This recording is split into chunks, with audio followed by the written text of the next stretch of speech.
জানেন কি বাংলাদেশের উত্তরবঙ্গে এমন একটি সাগর রয়েছে, সেটির নাম সাগর হলেও সেটি আসলে একটা দিঘি। আজ আপনাদের নিয়ে যাব নীলফামারীর ইতিহাসের সাক্ষী নীল সাগর পর্যটন কেন্দ্রে।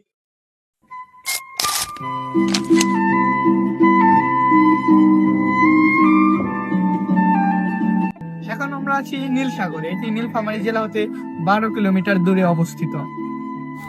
বর্তমানে এখন আছি আমরা সৈয়দপুর রেলওয়ে কারখানায়।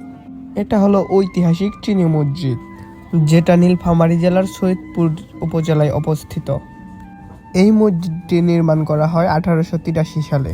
নীলসাগর পর্যটন কেন্দ্রের টিকিট মূল্য 20 টাকা। গেট থেকে 20 কদম পা ফেললেই দেখা যায় এক বিশাল দিঘি। এই দিঘিকে ঘিরেই মূলত নীলসাগর পর্যটন কেন্দ্র গঠিত। নীলসাগর দিঘিটি খনন করেছিলেন আনুমানিক 8ম শতাব্দীতে রাজা বিরাট। 1979 সালে তৎকালীন জেলা প্রশাসক দিঘিটির সংস্কার করেন।